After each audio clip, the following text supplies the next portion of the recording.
자, 안녕하세요. 엔젤 여러분들. 자, 이번 시간에는 폐렴하고 폐결핵, 폐농양 관련 간호사 국가고시 예상 문제 한번 풀어볼게요. 폐렴은 사실 뭐 5년 이내를 살펴보면은 한 번 정도 출제가 됐었어요. 그래서 한 번 정도, 한 두 번? 19년도, 21년도 이렇게 출제가 됐던 파트예요. 그렇게 많이 나진 않는데 어쨌든 간에 전 살펴보도록 할게요. 코로나 19 때문에 좀 날지도 모르겠어요. 자, 일단 폐렴 환자의 구체적인 간호 중재에 대해서 묻는 문제인데요. 자, 폐렴은 말 그대로 폐에 염증이 생긴 거죠. 뭐 여러 가지 원인들이 있어요. 그죠?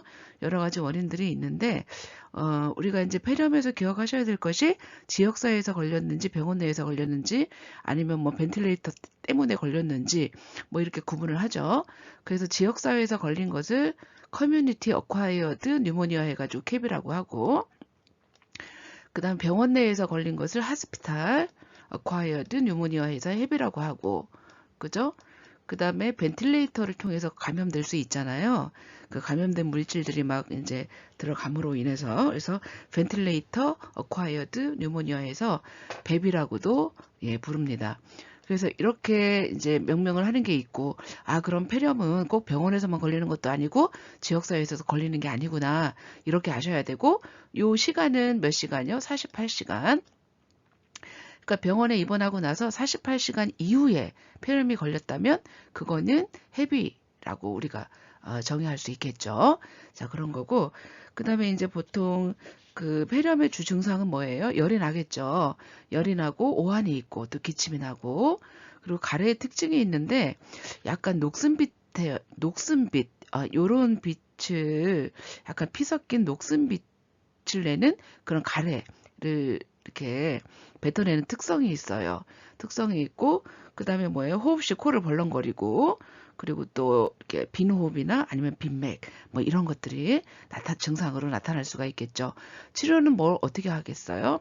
뭐 안티 써야 되겠고 항생제 써야 되겠고 그 다음에 뭐 하겠어요? 쉬고 수분 섭취 많이 하고 잘 먹고 뭐 이러면 합병증으로 가지 않는다면 좋아지겠죠.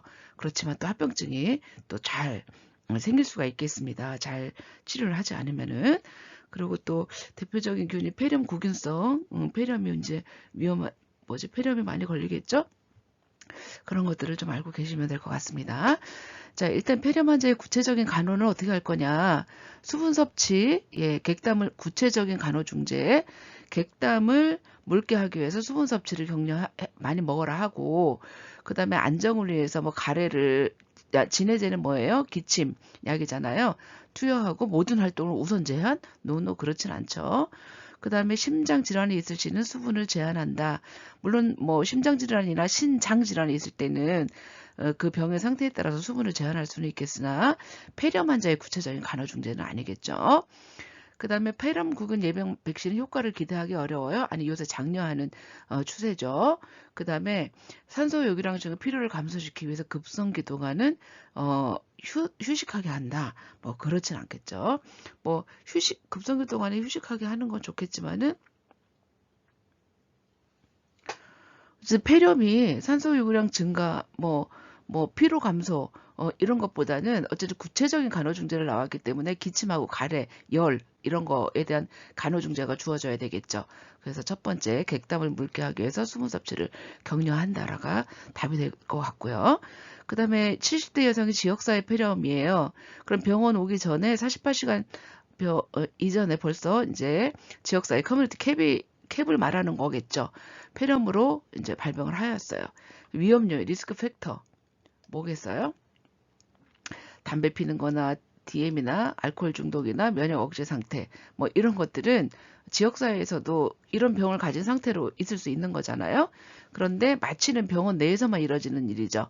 그래서 이거는 뭐예요? 지역사회 폐렴 캡과는 관련이 없을 것이다. 이제 이렇게 보시면 될 것 같습니다. 자, 그 다음에 ICU에서 치료받던 좀 병원성 폐렴, 뭐예요? 헤비 추가로 진단되었어요. 자, 헤베 리스크 팩터, 비교적 거리가 먼 거. 그러면 이제 지역사회에서 관련된 거를 빼면 되겠죠. 여기서 면역 저하, 기관 내 삽관, 비교적 거리가 먼 거예요. 항생제 장기적 사용, 인공호흡기 치료, 말기 신질환 이렇게 되어 있네요. 그러면 비교적 사실 병원성 폐렴이라는 것은 병원에 입원하고 48시간 이후에 생기는 거기 때문에 자, 여기는 다 이제 병원과 관련이 있는 거고, 이거 ESRD, 말기 신질환 같은 경우는 그냥 이제 신질환을 가지고 투석 치료를 받거나 이런 환자들은 통원 치료하는 환자들이 수 있잖아요. 그러니까 이것은 ICU에서 치료받는 병원 내에서 계속 입원해 있는 그런 상태는 아니니까 5번이 되겠다라는 얘기고요. 그 다음 폐렴 환자의 증상 중 가스 교환 표면적 감소. 가스 교환이 안 되겠다. 그죠? 예. 그래서 계속 지속될 경우 의식상태 혼미를 초래할 수 있는 거 뭐겠어요? 예, 산소가 우리가 이제 가스 익스체인지 산소 공급이 안 될 때 이런 일이 벌어지겠죠. 그래서 요거는 호흡기에서 좀 기억하셔야 될 문제입니다. 저산소 혈증일 때 멘탈 체인지가 올 수 있다라는 거 여러분이 기억하셔야 돼요. 꼭 폐렴 환자가 아니더라도 저산소 혈증이면 멘탈 체인지가 올 수 있다. 혼돈, 안절부절, 이런 것들 올 수가 있겠다라는 거 여러분이 꼭 좀 이렇게 같은 맥락으로 기억해 주시기 바랍니다. 자, 이제 결핵을 들어갈 거예요. 자, 결핵은 매년 나는 정말 핵중템이죠. 핵중템. 매년 출제되는 파트예요. 뭐 출제되냐면은 약물에 관한 거 그리고 진단하는 거 그게 매년 출제가 되거든요. 그래서 약물 관한 거 하고 그 다음에 약물의 부작용, 복용 방법 이런 거 좀 기억하셔야 되고 그 다음에 결핵 환자 격리하는 것도 거의 다빈도 출제거든요. 1인 음압병실 요거 기억하셔야 됩니다. 그리고 진단 확진하는 거 어떻게 하는 거냐? 자, 요거 투베르클린 검사만 가지고 그게 10mm 이상 경결이 나왔다고 해서 그거를 결핵을 확진할 수 있느냐? 이런 문제거든요. 요 세 가지 문제가 꼭 출제가 되더라고요. 그래서 그 부분을 정확히 알고 계시면 될 것 같습니다. 그래서 결핵을 조금 정리를 해보면은 일단 결핵균이 뭐예요? 마이코박테리움 투버클로시스, 그죠? 그다음 결핵균의 특징이 있죠. 호기성이에요. 그다음 자외선에 약하고 항산성이죠. 이거 좀 기억하고 계셔야 되고 증상은 피부가 뜨진 않아요. 그죠? 잦은 기침, 호흡곤란, 객혈 이런 거. 근데 증상이 좀 천천히 나타난다는 게 문제죠. 왜냐면 그 기간에 이제 전염될 수 있기 때문에요. 그게 문제고, 그 다음에 이제 패스로지가 좀 있죠. 그게 국시에 나진 않지만은 그 결핵균이 쳐들어와요. 쳐들어오면 어떻게 돼요? 우리 몸은 면역 체계가 가동하겠죠. 그래서 그 균을 잡아먹으려고 하겠죠. 그래서 그러니까 상피세포하고 섬유성 조직이 그 결핵균에 감염된 부위 아니면 세균주의 이런 데 결절을 만들게 돼요. 그게 뭐냐면은 결핵 중에 특징적으로 나타나는 투버클이라는 거예요. 그게 생겨요. 결절이 생기게 됩니다. 그래서 근데 이제 좀 지나면 그 결절 안에 그 결핵균하고 죽은 백혈구, 그다음에 괴사산 폐조직 이런 것들이 쌓이게 되는데 이게 치즈 같은 덩어리가 만들어지면서 그 말을 뭐라고 하냐면 치즈 변성, 치즈화 이렇게 말해요. 그다음 건낙화 이런 말들로 표현할 수 있거든요. 그래서 저 투버클이 만들어지고 투버클 안에 이제 치즈화, 건낙화 이런 것들이 벌어지고 그 다음에 이제 그게 이제 빠져나가면서 공동 캐비티가 만들어집니다. 캐비티가 만들어지고 그 다음에 거기가 섬유화 되는 거죠. 파이브로틱 체인지가 오면서 이제 염증이 가라앉고 흡수 또는 스카가 되는 거죠. 그걸 섬유화 현상이라고 하는데 어쨌든 그렇게 만들어지고 점차 이제 거기에 칼슘이 또 이렇게 막 붙게 돼요. 그래가지고 석회화가 이루어지죠. 그래서 석회화까지 이제 이렇게 패스로지 과정을 거치거든요. 맨 처음에 결절, 투버클, 그 다음에 치즈화, 건낙화, 캐비티, 그 다음 석회화 이제 이런 어떤 패스로지의 어떤 프로세스가 있다라는 거를 좀 기억해 주시면 좋을 것 같습니다. 그래서 간단히 그리고 이제 결핵약은 뭐예요? 복합 뭐라고 하나요? 여러 가지 약을 같이 이렇게 먹는 그런 방법을 택하고요. 식전에 먹고 6개월 먹고 그 다음에 한 2주 정도 하면 감염력은 떨어지고 그리고 1차 약에 아이나하고 뭐뭐가 있죠? 아이나하고 리팜피신, 피라지나마이드 뭐 이런 것들이 있어요. 에탄부톨 이런 게 1차 약이라고 할 수 있겠죠. 자, 그래서 한번 문제를 풀어볼까요? 자, 결핵 환자의 전반적인 간호에 대해서 옳은 것은 약의 내성으로 인해 단기적 병용요법, 단기적이요? 6개월이나 먹는데, 그죠? 자, 그 다음에 뭐죠? 1차 약제에 실패할 경우 1차, 2차 약제를 병용? 노노, 2차 약제를 하죠. 그 다음 4주간? 2주간이죠. 2주간 항결핵제 복용하면은 이제 전염력이 좀 없어지죠. 그 다음에 객단 배출을 위해서 운동을 꾸준히 하는 게 아니고 수분 섭취를 해야 되겠죠. 그 다음에 소모성 질환이라서 고단백, 고칼로리 영양식을 제공해야 되겠죠. 그죠? 여기서 이제 답을 찾자면 5번이 되겠죠. 그 다음에 약물 이행이 치료 과정, 약 잘 먹는 게 굉장히 중요하다라는 거죠. 결핵 환자는. 그래서 먹을 때 어떤 걸 교육할 거냐 이런 거예요. 그래서 완치를 위해서는 지정 결핵 요양원에서 노노 예, 2주 정도 입원하고 뭐죠? 지역사회로 나가도 되죠. 그 다음에 1차 약제에서 부작용이 나타나면 곧 바로 뭐 그렇지는 않다라는 거죠. 그 다음에 약물 내성을 지연시키기 위해 몇 가지 약제를 병용한다라는 거. 자, 병용하는 목적이 뭐냐면 약물 내성을 지연시키기 위해서입니다. 그 다음에 이거는 뭐예요? 6개월 이상. 그 다음에 부작용에 대해서 미리 교육하지 않는다고요? 아니죠. 부작용이 여러 가지가 나타나기 때문에 사전에 교육을 해야 되겠죠. 답은 3번이 되겠습니다. 자, 폐결핵 환자의 간호 중재 중에 거리가 먼 거거든요. 거리가 먼 거. 국시에는 사실 부정형 문제는 나지 않습니다. 자, 결핵균은 자외선 열에 약하므로 의료는 일광소독. 자, 항결핵제 투여는 감염의 전파를 예방할 수 있음을 교육하셔야죠. 2주 정도 먹으면 감염력이 떨어지잖아요.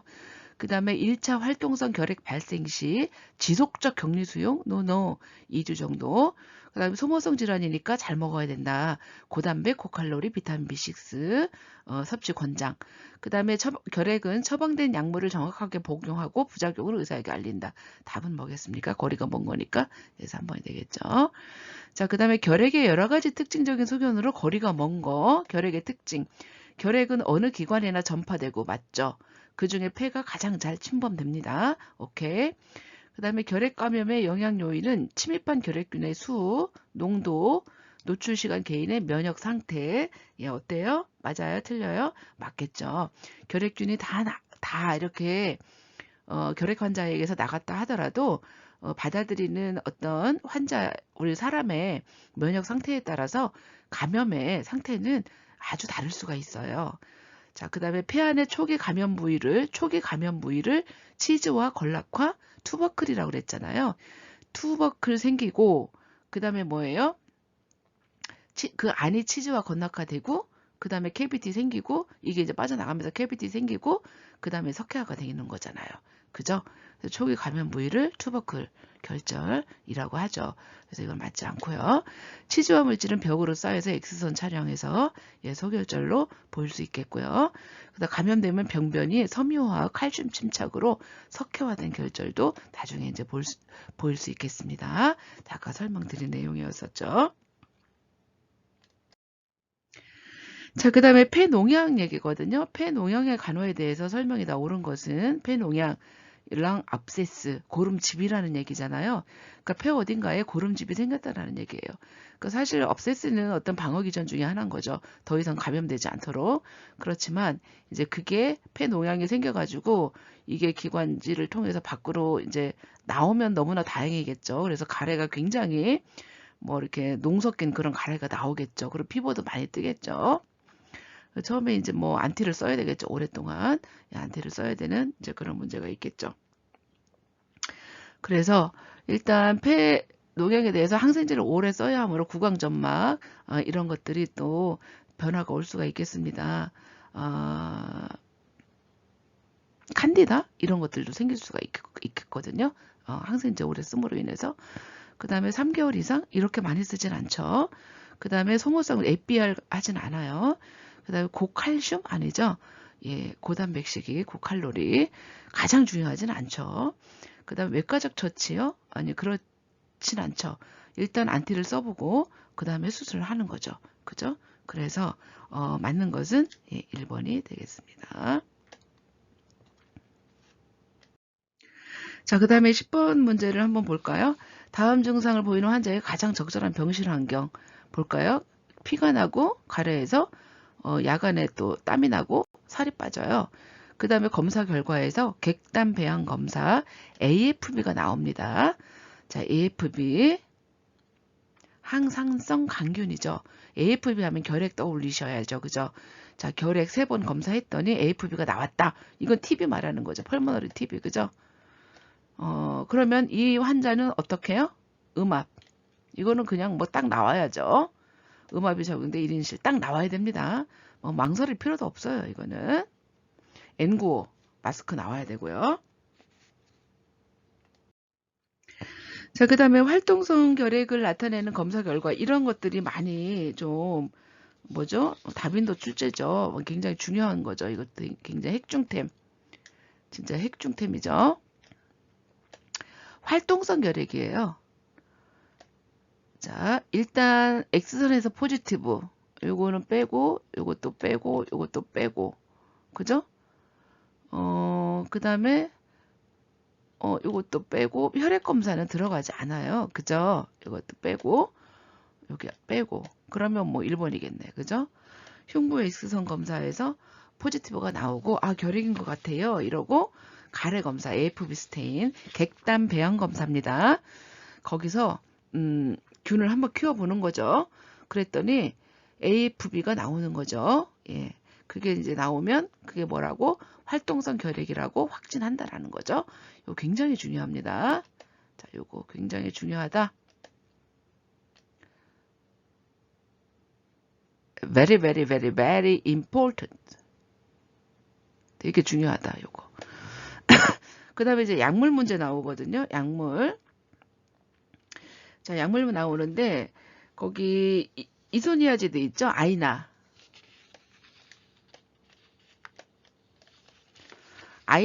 이소니아지드 복용 중인 환자에게 결핵 1차 약이잖아요. 부작용을 확인하기 위해서 사정해야 되는 건 뭘까요? 아이나의 부작용은 말초신경염이에요.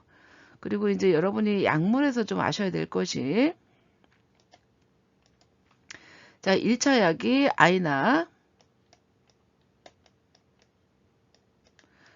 리판핀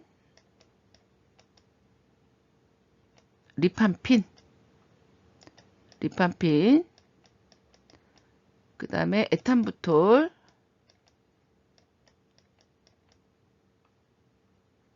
그 다음에 피라지나마이드 이런 것들이 있잖아요. 그죠?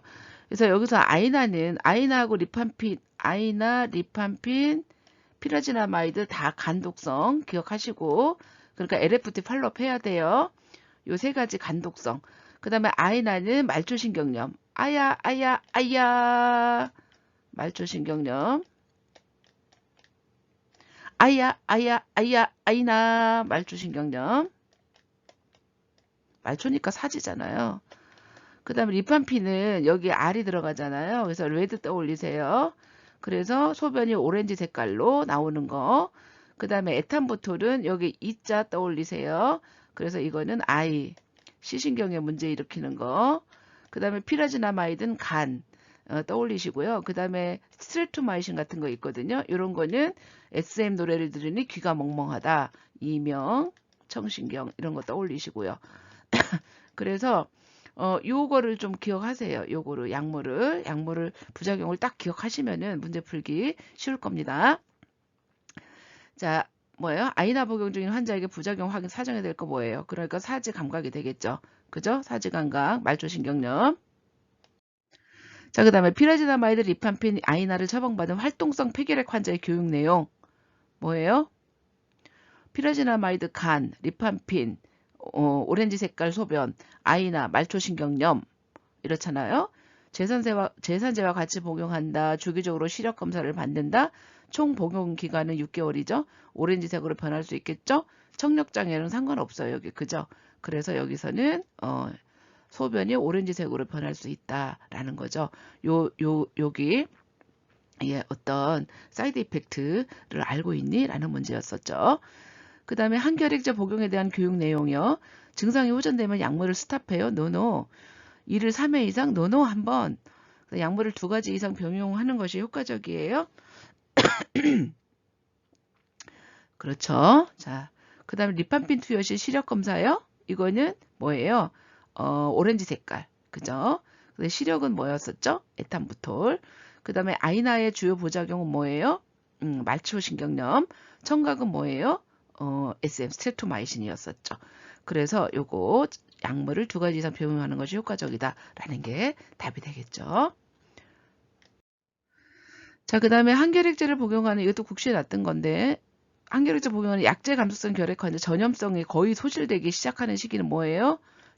그때 그래서 이렇게 격리를 하는 거죠. 2, 3주 꼭 기억하시고 그 다음에 여기 뭐 심한 피로, 마른 기침, 예, 죄송합니다. 마른 기침, 객혈, 체중 감소, 야간 바람 야간 발한 땀 나는 거, 밤에 땀 나는 거, 식은땀 나는 거, 피곤해요. 마른 기침 나요. 가래에 피 섞여 나와요. 살 빠져요. 밤에 식은땀 흘려요. 자, 이런 증상이 나타났어요. 자, 결핵이 의심됩니다. 객담 검사, 객담 검사를 시행한 결과 양성 판정을 3회 연속 받았다. 이 환자에게 필요한 간호중재는 문제가 뭐 이거 결핵에 관한 거잖아요. 여기 결핵이 의심됐는데 객담에서 포지티브래요. 그럼 결핵이죠. 그죠? 간호중재, 장갑을 차용한다, 햇빛 뜨는 병실로 옮긴다, 1인 음악 병실에 격리한다, 복도 제일 끝방에 배정한다, 보호자만 같이 있는 2인용 병실을 제공한다. 뭐 앞에서 나온 문제랑 같은 문제죠. 뭐 많이 설명을 해놨지만 결론은 뭐냐면 결핵 환자 어떻게 할 거니? 라는 문제였었죠. 1인 음압병실에 격리한다가 답이 될 거고요. 자, 그 다음에 여기 한 결핵 처방 받았다. 자, 이소니아지드, 피라지나마이드 모니터링 해야 될 때 뭐라고 그랬죠? 예, 간독성이라고 말씀드렸죠. 간독성. 그러니까 뭐를 해야 되겠습니까? LFT. LFT를 검사해야 되겠죠. 그죠? 자, LFT. 자, 기억해 주세요, 여러분. 요거 기억해 주세요. 자, 그 다음에 이제 플루랄 이퓨전 있는 환자 얘기거든요. 플루랄 이퓨전 있는 환자. 그러니까는 여기 흉막강에 이퓨전이 찬 거예요. 오른쪽에. 폐렴이 이제 렁 업세스까지 가가지고 그게 늑막강까지 간 거죠. 그래서 그런 환자는 증상이 뭐냐 이제 이런 얘기예요. 자, 증상이 뭘까요, 여러분? 여기서 공명음이 들리겠죠. 공명음이 들리겠죠. 자, 호흡음은 감소하겠죠. 그죠? 거기에서 지금 뭐가 차 있어요? 삼출액의 차이기 때문에 흉부 호흡음이 감소된 그런 결과를 보여주게 될 겁니다. 자, 이래서 네, 들어주셔서 감사하고요. 폐렴하고 폐결핵하고 플루랄 이퓨전에 관련된 문제를 좀 풀어봤는데 폐결핵은 완전히 다빈도 핵중템이에요. 핵중템. 그러니까 여러분이 교재하고 이런 것들을 충분히 읽어보세요. 정말 너무너무 재미있을 거거든요. 그러니까 폐결핵 파트를 처음부터 끝까지 아주 그냥 다 읽어보세요. 만화책 본다고 생각하고 굉장히 인기 아이템이다. 네이버에 웹툰 올라오잖아요. 예, 완전히 인기 웹툰이다 생각하고 그거를 오고 가며 계속 이제 보시면 될 것 같습니다. 자, 수고하셨습니다.